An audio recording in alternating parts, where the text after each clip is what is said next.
नमस्ते स्टूडेंट्स, आप सभी को मेरा प्यार भरा नमस्कार। देखो अपन एक लास्ट जो वीडियो था उस वीडियो में अपन किसके ग्रसनी के बारे में पढ़ रहे थे। अगर आपको थोड़ा बहुत याद होता, अपन ने मुख और मुख गुहा के बारे में पढ़ लिया था, जीभ के बारे में पढ़ लिया था, दांत के बारे में पढ़ लिया था और ग्रसनी के बारे में पढ़ रहे थे। ग्रसनी के बारे में भी अपनी एक दो बातें हो चुकी थी, तो मैं पुनः इसको रिपीट कर देता हूँ। ठीक है, देखो मैं टॉपिक आपका स्टार्ट करने जा रहा हूं, तो आप ध्यान से सुनिएगा और अच्छे से समझिएगा। ग्रसनी अपना जो पार्ट है वो रहेगा ग्रसनी, इसे फेरिंग्स भी बोलते हैं। तो अपना जो टॉपिक है वो क्या रहेगा, ग्रसनी रहेगा। देखो जो इंग्लिश जो वर्ड होते हैं, जो मेन पॉइंट होते हैं, जो आपके यूज में आने लायक है, जो इम्पोर्टेंट है, वो वर्ड मैं आपको बोर्ड पे लिखूंगा, तो आप उनको इंग्लिश वर्ड को भी साथ साथ ध्यान में रखते जाइएगा। और जो वर्ड ज्यादा इंपॉर्टेंट नहीं है, कुछ देखो बायोलॉजी जो सब्जेक्ट होता है उसमें कुछ वर्ड इंग्लिश के ज्यादा इंपॉर्टेंट होते हैं, अपने को मतलब याद करने में इजीली होते हैं, और कुछ वर्ड ऐसे भी होते हैं कि हिंदी वाले भी कुछ इजीली होते हैं। तो मैं दोनों को मिक्स ही लेके चलूंगा, समझ रहे हो मेरी बात। अब देखो, अब ग्रसनी की बात करें तो ग्रसनी होती कहाँ। देखो एक बार थोड़ा सा मैं डायग्राम पूरा तो नहीं बना रहा, अगला जो नेक्स्ट वीडियो होगा उसमें आपको पाचन तंत्र का पूरा डायग्राम बना के दिखाऊंगा। अभी जो अपनी ग्रसनी ग्रसिका अमर से पूरा हो जाएगा उसके बाद डायग्राम बनाएंगे, समझ रहे हो मेरी बात। एक बार मैं थोड़ा सा ऐसे बना देता हूँ रफली।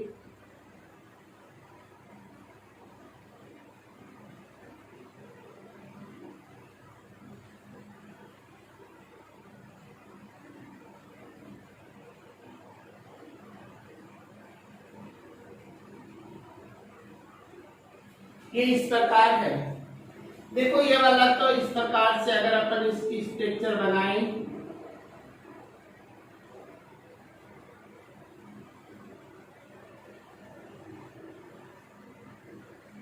इस प्रकार होता है।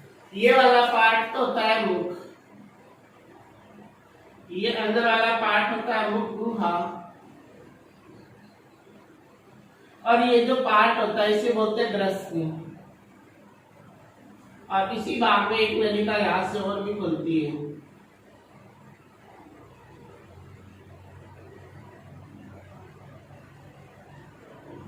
इस प्रकार। और ये अपनी श्वास नली, इधर फेफड़ा होते हैं, इधर भी फेफड़े होते हैं। देखो इस प्रकार से रचना होती है, समझ रहे हो मेरी बात। ये वाला जो पार्ट है ये पार्ट होता है ग्रसनी, ये वाला पार्ट। अब देखो ग्रसनी की बात करें तो अपन ये बोल सकते हैं कि ये वाला पार्ट तो मुख गुहा है, और मुख गुहा के पीछे का भाग है जो क्या कहलाएगा, ग्रसनी। इस ग्रसनी के नीचे ये वाला जो पार्ट होता है इसको बोलते हैं ग्रसिका। क्या बोलते हो, ग्रसिका, समझे हो मेरी बात। अब देखो ध्यान से, इस ग्रसनी के बारे में अगर अपन पढ़ें तो देखो इसी भाग में तो ये वाली यहाँ से ये श्वास नली खुली हुई है, और इसी भाग में ये ग्रसिका भोजन वाली नली खुली हुई है, कौन से भाग में खुली हुई है, इस श्वास नली वाले भाग में। तो अपन ये भी बोल सकते हैं ना कि जो ग्रसनी जो होती है वो श्वसन का भी भाग होती है और पाचन का भी भाग होती है, समझ रहे हो मेरी बात। श्वसन तंत्र का भी भाग होती है और पाचन तंत्र का भी भाग होती है, समझ रहे हो मेरी बात। तो आपसे पूछ लिया जाता है कि मानव शरीर का वो कौन सा अंग है, यानी पाचन तंत्र का वो कौन सा अंग है जो श्वसन तंत्र और पाचन तंत्र दोनों का भाग होता है।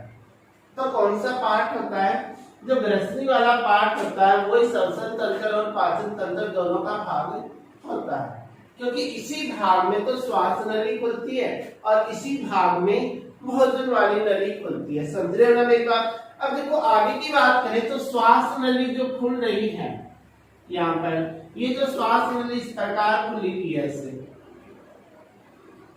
तो इस श्वास नली का ये वाला भाग होता है, इसको बोलते हैं घाटी छिद्र। क्या बोला जाता है, घाटी छिद्र बोला जाता है। तो श्वास नली का ग्रसनी में खुला हुआ छिद्रनुमा भाग क्या कहलाएगा, घाटी छिद्र कहलाएगा। और इस छिद्र के ऊपर इस प्रकार एक ढक्कन पाया जाता है जिसे बोलते हैं घाटी ढक्कन। क्या बोलते हो, घाटी ढक्कन या इसका इंग्लिश वर्ड होता है एपिग्लोटिस।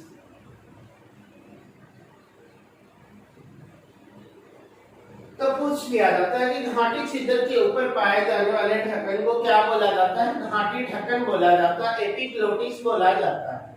समझ रहे हो मेरी बात? अब देखो ये कि घाटी ढक्कन काम क्या करता है कि जब भी अपन भोजन निकल रहे होते हैं, भोजन पहले अपन भोजन मुख गुहा में चबाया है, तो मुख गुहा में जो भोजन चबाया है एक गोलक सा बन जाता है, उसको बोलस बोला जाता है। क्या बोलते हो?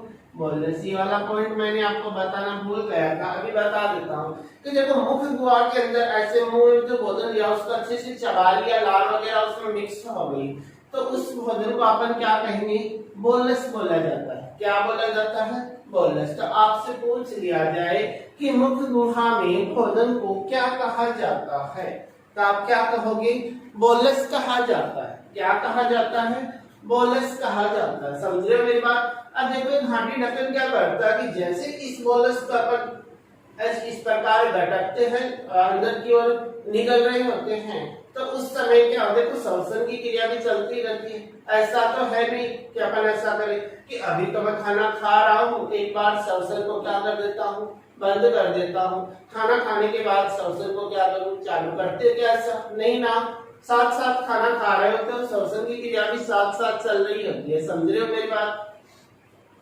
अब जैसे ही आप भोजन को अंदर निकलते हो तो वो भोजन यहाँ से कहाँ जाएगा? इस वाले पार्ट में जाएगा। समझ रहे हो ना मेरी बात?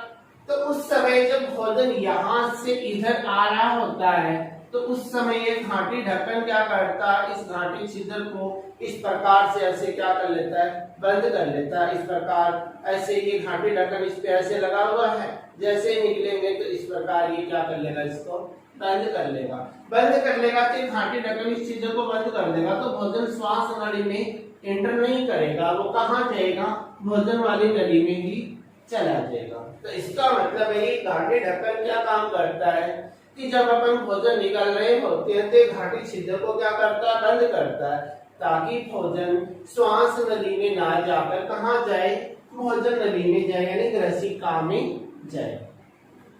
समझ रहे मेरी बात? कभी कभी अपन क्या करते हैं कि खाना खा रहे होते हैं, साथ साथ में बातें कर रहे होते हैं, हंसी मजाक चल रहा होता है, काफी आनंद में होते हैं, तो उस समय क्या होता है कि खाना भी निकल रहे हैं, बातें भी कर रहे हैं, हंसी मजाक भी कर रहे हैं, तो श्वसन की दर भी क्या हो रही है? तेज हो जाती है। उस समय श्वसन की दर भी क्या हो गई? बढ़ गई है। और साथ ही खाना निकल रहे, तो घाटी ढक्कन बार बार क्या करता है? इस प्रकार बंद करता है, खुलता है, बंद करता है, खुलता है। अचानक क्या होता है कि अपन बातों बातों में क्या होगा? जैसे अपन खाना निकला, कभी कभी घाटी ढक्कन इस प्रकार बंद होने से पहले ही वो खुला था, जैसे वो बंद होने वाला, बंद होने से पहले ही वो भोजन है वो श्वास नली के अंदर क्या हो जाता है? घुस जाता है। वो भोजन का कण श्वास नली में चला गया। जैसे ही भोजन का कण श्वास नली में जाएगा, समझ रहे हो मेरी बात? मस्तिष्क तुरंत क्या देगा? ऑर्डर देगा कि श्वास नली में कोई विदेशी लोग आ गए हैं, कि श्वास नली में तो वायु आनी चाहिए थी, अब ये कहां से आ गया? तो तुरंत मस्तिष्क क्या देता है? आदेश देता है फेफड़ों को कि इसको बाहर निकालो। समझ रहे मेरी बात? कि इसको बाहर निकालो। तो फेफड़े क्या करते हैं? डायफ्राम को बोलते हैं कि भाई हमारे तो बस की बात नहीं है, आप कुछ करो। तो डायफ्राम क्या करता है? डायफ्राम अपनी पेशियों को सिकुड़ता है।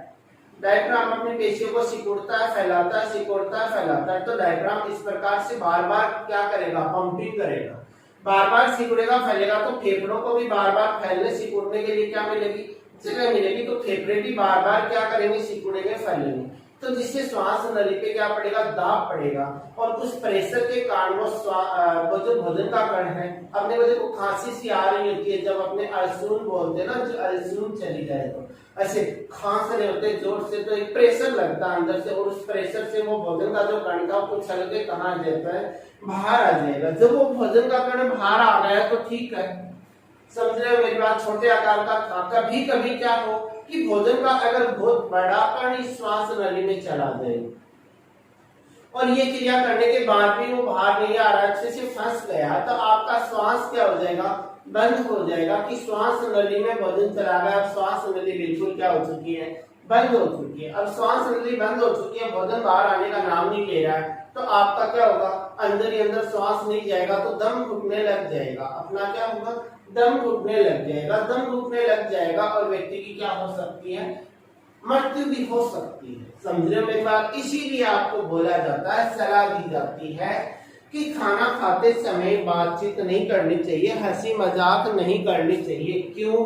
क्योंकि खाना खाते समय अगर हंसी मजाक बातचीत करते हैं तो घाटी ढक्कन बार बार घाटी छिद्र को खुलता है और बंद होता है ना। बाय चांस अचानक से अगर भोजन का कण श्वास नली में चला गया तो दिक्कत खड़ी हो जाती है। अगर बड़े आकार का भोजन का कण यहाँ फंस गया, श्वास नली बंद हो गई तो आपकी क्या हो सकती है, डेथ हो सकती है। तो ये वाला घाटी ढक्कन क्या करता है, ये बचाता है कि भोजन श्वास नली में ना जाए, कहाँ जाए, भोजन वाली नली में ही चला जाए। तो ये अपनी कौन सा पार्ट था, ग्रसनी। समझ रहे मेरी बात? इसी भाग में तो ये मुख गुहा खुली हुई, यहाँ से नासा गुहा भी इसी भाग में खुलती है, वायु लेके आती है ना, तो नासा गुहा मुख गुहा ये इसी पार्ट में खुलती है, इसी पार्ट में श्वास नली खुलती है, इसी पार्ट में भोजन वाली नली खुलती है। तो इसको क्या बोला जाता है, श्वसन तंत्र और पाचन तंत्र का दोनों का पार्ट माना जाता है। किसे माना जाता है, ग्रसनी। समझ रहे हैं मेरी बात? तो ये अपनी ग्रसनी हुई पूरी। अब मैं आगे का टॉपिक स्टार्ट करने जा रहा हूँ ग्रसिका, ध्यान से पढ़िएगा। समझ रहे हो मेरी बात? ग्रसनी के बाद अगला जो पॉइंट होता है वो अपना आता है ग्रसिका। कौन सा आता है, ग्रसिका। इसे इसोफेगस भी बोलते हैं।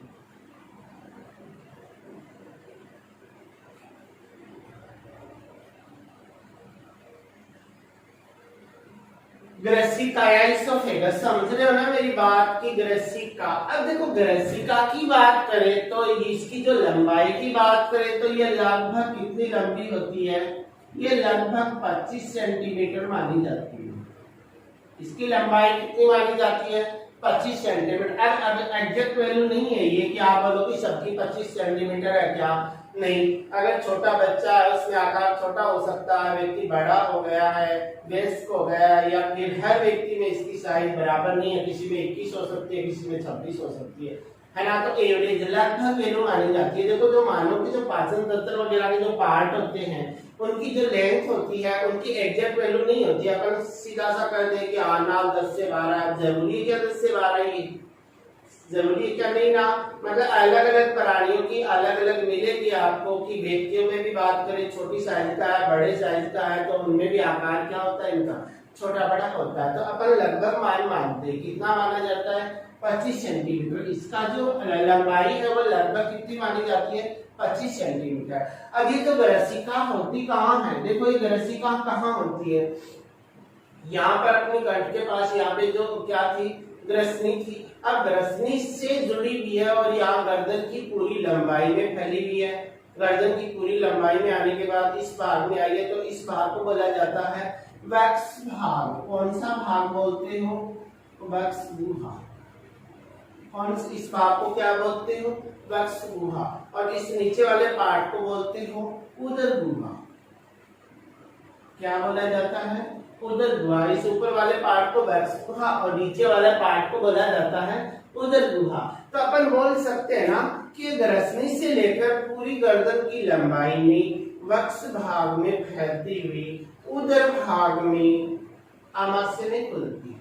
कहाँ खुलती है, ये देखो यहाँ खुली हुई है ना, यहाँ पर आमाशय में खुलती है। इस वाले पार्ट को क्या बोलते हैं, इस थैले को आमाशय बोलते हैं। समझ रहे हो ना मेरी बात? तो ये लंबाई कितनी है, 25 सेंटीमीटर है। ये कहाँ से कहाँ तक फैली हुई है, ग्रसनी से आमाशय तक फैली हुई है। ये फिर ग्रसनी से लेकर पूरी गर्दन की लंबाई में वक्ष भाग से होती हुई उदर भाग में आमाशय में खुलती है। कहाँ खुलती है, उदर भाग में आमाशय में खुलती है। समझ रहे हो ना मेरी बात?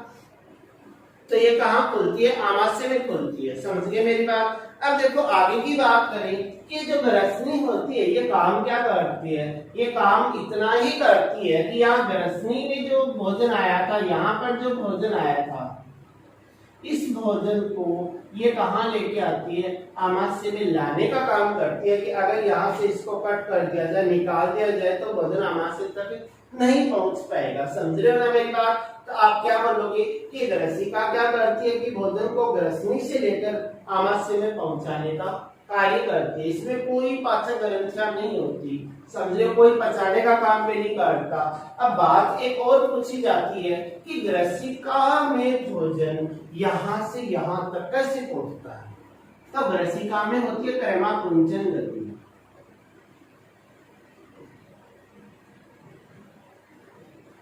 कौन सी गति द्वारा पहुंचता है?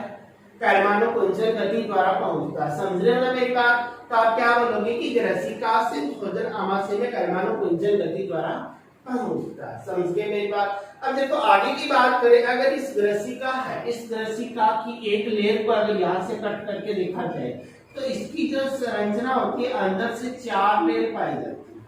इसकी संरचना के अंदर कितनी लेयर पाई जाती है? 4। ये 4 लेयर आमाशय में होंगी, ये 4 लेयर छोटी आंत में होती है और ये 4 लेयर बड़ी आंत में होती है। तो अपन सीधा सा बोल सकते हैं ना कि ग्रसिका से लेकर आंतों तक कि अगर आंतरिक संरचना को देखा जाए तो इनकी जो आंतरिक संरचना होती है वो 4 भागों में बटी होती है। कितने भागों में बटी होती है? 4 भागों में बटी होती है। समझ रहे हो मेरी बात? कितने भागों में बटी होगी? 4 भागों में बटी होती है। समझ गए मेरी बात? अब ये 4 भाग कौन से होते हैं? ये 4 भाग कौन से होते हैं? देखो ये 4 भाग कौन कौन से होते हैं? इनकी जो आंतरिक संरचना होती है उसके 4 भाग होते हैं। कितने भाग होते हैं? 4 भाग। अब ये 4 भाग कौन से होते हैं? एक भाग होता है शिरोसा। कौन सा होता है?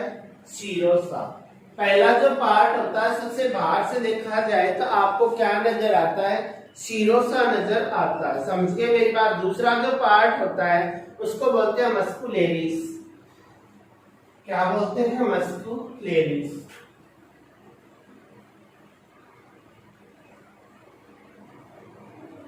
तीसरा जो पार्ट होता है उसे बोलते हैं सबम्यूकोसा। और चौथा जो पार्ट होता है उसे बोला जाता है म्यूकोसा। तो ये 4 पार्ट होते हैं शिरोसा, मस्कुलेरिस, सबम्यूकोसा और म्यूकोसा। समझ रहे हो मेरी बात? सबम्यूकोसा और म्यूकोसा। अब ये जो चारों पार्ट होते हैं वो होते कैसे हैं? देखो कि ये वाला जो पार्ट होता है अगर इसकी संरचना को यहाँ से कट करके देखा जाए, इसकी लेयर को कट करके देखा जाए, इस लेयर को कट करके देखा जाए, मतलब चाहे आप ग्रसनी की आंतरिक संरचना देखें या फिर आप आमाशय की देखें या आंत की देखें, तो इनकी जो बाह्य जो परत होती है वो परत कितनी लेयर से बनी होती है? 4 लेयर से बनी होती है। ये जो बाह्य जो परत आपको दिखाई दे रही है, इधर से परत आपको दिखाई दे रही है, ये जो परत है इसको अगर आप कट करके देखोगे तो आपको 4 लेयर दिखाई देंगी। सबसे बाहर की बाहर कौन सी दिखाई देती है? शिरोसा।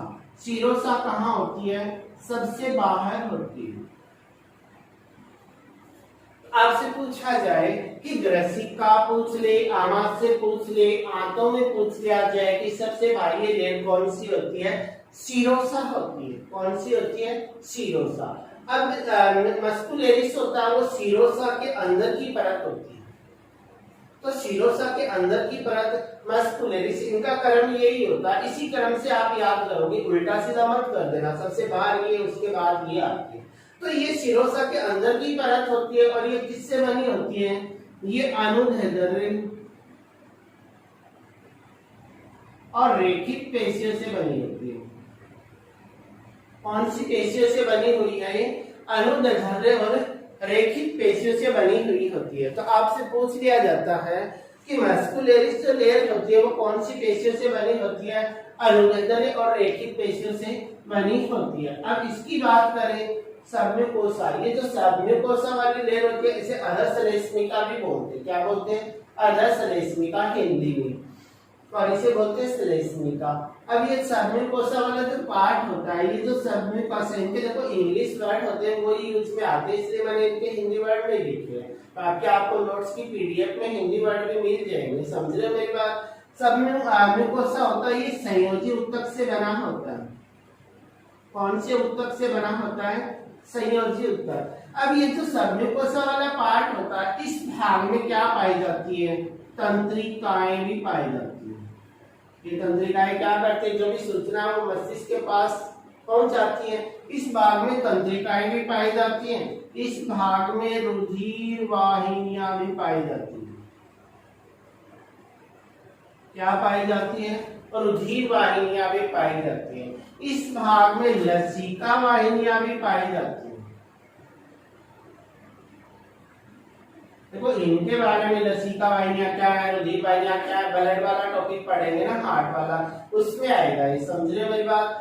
तो इसमें क्या पाई जाती है? तंत्रिकाएं पाई जाती है, रुधिर वाहिनियां पाई जाती है, लसिका वाहिनियां पाई जाती है, कोलेजन तंतु भी पाए जाते हैं। कौन से तंतु पाए जाते हैं? कोलेजन तंतु।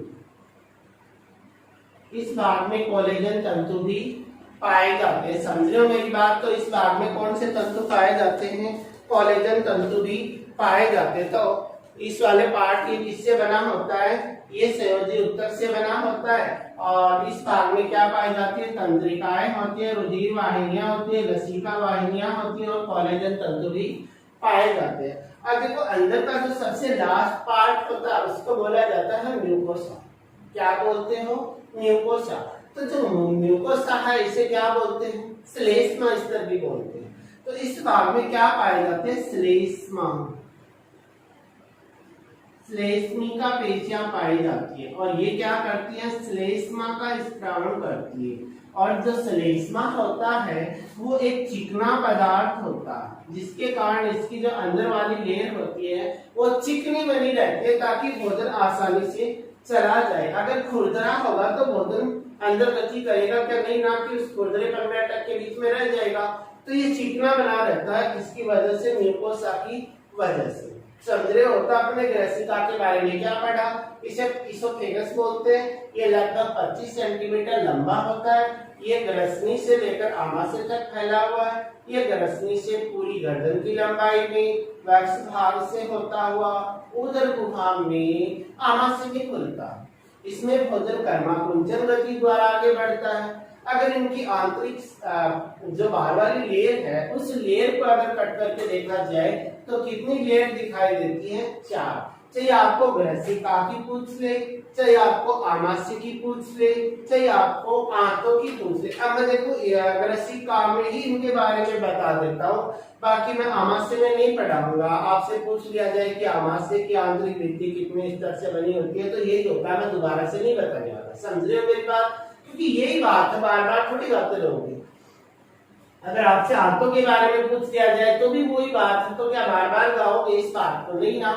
तो अपन क्या बोले कि इसकी जो आंतरिक भित्ति होती है वो 4 स्तरों में बांटी होती है: सीरोसा, मस्कुलेरिस, सबम्यूकोसा और म्यूकोसा। सीरोसा होता है सबसे बाहर वाली लेयर होती है, मस्कुलेरिस होता है ये सीरोसा के अंदर की लेयर होती है, और ये अनुदैर्ध्य और रेखित पेशियों से बनी होती है। आपसे पूछ लिया जाता है ये वाला पार्ट कौन सी पेशियों से बना हुआ है, तो आप क्या बोलोगे? अनुदैर्ध्य और रेखित पेशियों से। अब पूछा जाए सबम्यूकोसा, तो ये किससे बना हुआ है? संयोजी उत्तक से बना हुआ है। इस वाले पार्ट में तंत्रिकाएं पाई जाती हैं, रुधिर वाहिनियां पाई जाती हैं, लसिका वाहिनियां पाई जाती हैं, कोलेजन तंतु पाए जाते हैं। इनके बारे में देखो आगे के टॉपिकों में पढ़ेंगे। म्यूकोसा, श्लेष्मा स्तर बोलते हैं। तो इसमें श्लेष्मा पेशियां पाई जाती है जो श्लेष्मा का स्त्राव करेंगी। श्लेष्मा क्या होता है? चिकना तरल पदार्थ है जो इसकी अंदर वाली जो लेयर है उसको चिकना बना के रखेगा, ताकि भोजन निकलने में क्या रहे? आसानी रहे। समझ रहे हो ना मेरी बात? ये अपना टॉपिक कंप्लीट हुआ ग्रसिका। अब देखो आगे का टॉपिक मैं स्टार्ट करने जा रहा हूँ। अपना अगला टॉपिक रहेगा आमाशय। क्या रहेगा? आमाशय। ये थैला।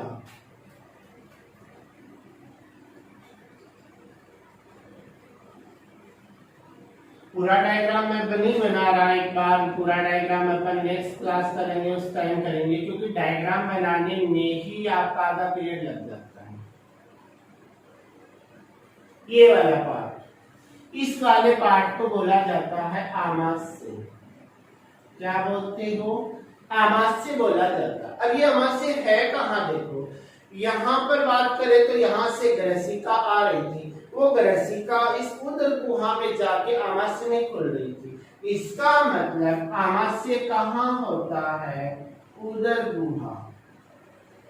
उदर गुहा की बात करें, ये वाला पार्ट अपना दायां है, ये बायां है, तो कौन सी साइड में होता है, हमेशा बाईं तरफ होता है, तो इधर होता है। तो अपन क्या बोले कि आमाशय उदर गुहा में कहाँ होता है, बाईं तरफ होता है। कहाँ होता है भैया, बाईं तरफ होता है। अब अगर आमाशय की बात करें तो इस आमाशय की संरचना को अगर देखा जाए, तो अगर हम इसको देख रहे हो तो आपको कैसा नजर आ रहा है, ऐसा लग रहा है कि ये थैला सा है जो फूला हुआ है।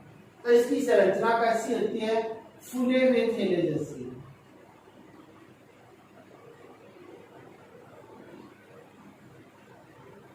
एक फूले हुए थैले के समान संरचना होती है। अब इतना फुला पार्ट कोई और भी आया क्या, नहीं ना। इसका मतलब है कि ये मानव का जो आहार नाल होती है, उस आहार नाल का सबसे चौड़ा भाग होता है। आपसे पूछ लिया जाता है कि आहार नाल का सबसे चौड़ा भाग कौन सा होता है, आमाशय होता है। कौन सा होता है भैया, आमाशय होता है। समझ रहे हो मेरी बात। अब देखो इस आमाशय की बात करें तो इस आमाशय के भी 3 भाग होते हैं। कितने भाग होते हैं, 3। एक तो ये ऊपर वाला पार्ट जहां पे ये खुला हुआ है, इसको बोलते हैं जठरागम भाग। जठरागम भाग। इस जो नीचे वाला जो भाग है, नीचे वाला पार्ट, ये जो नीचे वाला भाग है अपना, जहाँ पे ये खुला हुआ है, इस भाग को बोलते हैं जठर निर्गम भाग। और ये बीच वाला पार्ट, इसे बोला जाता है फंडस क्षेत्र। समझ रहे हो मेरी बात। अब देखो यहां से भोजन आ रहा है, तो यहाँ पर क्या पाई जाती है, 2 अवरोधनी पाई जाती है। क्या पाई जाती है, अवरोधनी, कपाट पाया जाता है। इसको बोला जाता है कार्डियक कपाट।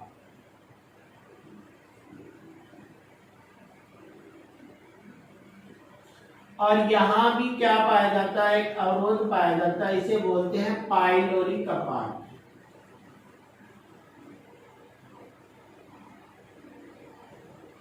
तो आपसे पूछ लिया जाए कि आमाशय में पाए जाने वाले 2 अवरोधनियां, 2 कपाटों के नाम बताओ, तो आप क्या बोलोगे, एक तो होता कार्डियक कपाट और एक होता पाइलोरी कपाट। समझ रहे हो मेरी बात। अब देखो ध्यान से सुनो, अपन क्या पढ़ा कि आहार नाल का सबसे चौड़ा भाग आमाशय कहाँ होता है, उदर गुहा में। किधर होता है, बाईं ओर होता है। कितने पार्ट होते हैं, 3 पार्ट होते हैं। कौन कौन से होते हैं, जठरागम भाग, जठर निर्गम भाग और फंडस क्षेत्र।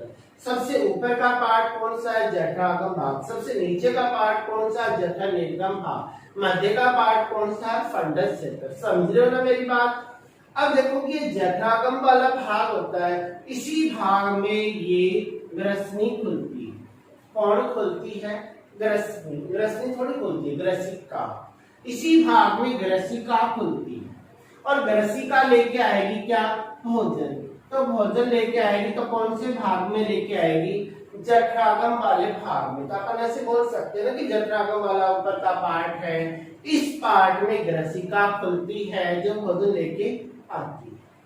नीचे वाला पार्ट जठर निर्गम भाग, इस भाग में ये नली खुली है ना, ये वाली, इसको बोला जाता है ग्रहणी। क्या बोलते हो, ग्रहणी। ड्यूडेनम बोलते हैं। अपन छोटे आप पढ़ेंगे तब पढ़ लेंगे ग्रहणी। अब अपन बात करें कि ग्रहणी, इसका मतलब जठर निर्गम वाला भाग कहाँ खुलता है, ग्रहणी यानी छोटी आंत में खुलता है। कहाँ खुलेगा, छोटी आंत में। अगर फंडस क्षेत्र की बात करें तो इस भाग में क्या पाई जाती है, पाचन ग्रंथियां भी पाई जाती है। क्या पाई जाती है, पाचन ग्रंथियां। अगर आमाशय में थोड़ा बहुत पाचन होता है तो वो केवल फंडस क्षेत्र में ही होता है, इन दोनों में नहीं होता। आपसे पूछा जाए कि आमाशय का वो कौन सा पार्ट है जहां पाचन की क्रिया होती है, तो कौन से में होती है, फंडस क्षेत्र में होती है। समझ रहे हो मेरी बात। अब देखो एक होता है कार्डियक का पार्ट, एक होता है पाइलोरी का पार्ट। अब देखो ये जो कार्डियक का पार्ट है ये है कहाँ, अगर आप डायग्राम अगर आपको अच्छे से दिखाई दे रहा है तो आप कार्डियक कपाट की स्थिति बता सकते हो ना। ये कहाँ होता है कि ऊपर तो ग्रसिका है और नीचे आमाशय। अपन बोले कि ग्रसिका जहां आमाशय में खुलती है वहां इस प्रकार से देखो ये ऐसे आ रही है और ऐसे आके इसमें ऐसे खुलती है, तो यहाँ पर इस प्रकार पाए जाते हैं। ये आपकी थी ग्रसिका। तो ग्रसिका जहां आमाशय में खुलती है वहां ये कपाट पाया जाएगा। समझे मेरी बात? जैसे भोजन ऊपर से आ रहा दाब पड़ेगा, ये कपाट क्या हो जाएंगे, खुल जाएंगे। तो भोजन कहाँ चला जाएगा, आमाशय में। भोजन अंदर जाने के बाद ऊपर से धक्का लगेगा, ये कपाट क्या हो जाएंगे, बंद हो जाएंगे। बंद हो जाएंगे तो भोजन को ये कार्डियक कपाट क्या करता है, भोजन को आमाशय से वापस ग्रसिका में जाने से रोकता है। क्या करता है कि भोजन को आमाशय से वापस ग्रसिका में जाने से रोकता है। कौन रोकता है, कार्डियक कपाट। समझ रहे मेरी बात? अब ये नीचे की ओर देखो, यहाँ से इस प्रकार ये भी संरचना थी इस प्रकार, यहाँ भी ये कपाट है, इसको बोलते हैं पाइलोरी कपाट। ये कपाट क्या करेगा कि जब तक भोजन यहाँ है ये क्या करेगा, भोजन को इस प्रकार से अच्छे से भिगो के रख देगा। क्या करेगा, भोजन को अच्छे से भिगो के रख देगा, थोड़ा बहुत उसका पाचन भी कर देगा। क्यों कि इस स्थान में क्या पाई जाती है, जठर ग्रंथियां पाई जाती है। क्या पाई जाती है, जठर ग्रंथियां। और ये जठर ग्रंथियां छोड़ती है जठर रस, और इस जठर रस में होते एंजाइम जो भोजन का क्या करते हैं, पाचन। तो ये थोड़ा बहुत पचा भी देता है। उसके बाद भोजन है वो कहाँ जाता है, ग्रहणी में जाता है। तो ग्रहणी में जब भोजन जाएगा तो ये कपाट खुलेगा तभी तो जाएगा। इसका मतलब है कि ये कपाट ग्रहणी में यानी छोटी आंत में जाने वाले भोजन का क्या करता है, कंट्रोल करता है कि कितना भोजन भेजना कितना नहीं भेजना। तो ये तो क्या करता है कि ग्रहणी में जाने वाले भोजन का कंट्रोल करता है कौन, पाइलोरी कपाट। कार्डियक कपाट क्या करता है कि आमाशय से वापस भोजन ग्रसिका में जाने से रोकता है। कौन, कार्डियक कपाट। समझ गए मेरी बात? उसके बाद अपन ने क्या पढ़ा कि इसमें जठर ग्रंथियां भी होती है जो जठर रस छोड़ती है। उस जठर रस में होते हैं एंजाइम होते हैं, और क्या होता है, HCl भी होता है, हाइड्रोक्लोरिक अम्ल। और ये क्या करते हैं, भोजन को पचाने का काम करते हैं। समझ रहे मेरी बात? तो ये अपना हुआ आमाशय। अब देखो पाचन पढ़ेंगे तो दोबारा से इनके बारे में पढ़ेंगे, एंजाइमों के बारे में। अब एक बार तो संरचनाएं पढ़ रहे हो ना, अब पूछ ले इसकी भी कितनी लेयर होती है। बाह्य परत होती है, वो कितने परतों से बनी होती है, 4। कौन कौन से होते हैं, सीरोसा, मस्कुलेरिस है, सबमिकोसा है, मिकोसा, वही चारों लेयर इसमें होती है। समझ रहे मेरी बात? तो ये अपना आमाशय हुआ कंप्लीट। नेक्स्ट क्लास में अपन एक बार पुनः इसको रिपीट कर देंगे आमाशय को। अब आपसे विदाई लेने का समय हो गया। Okay bye.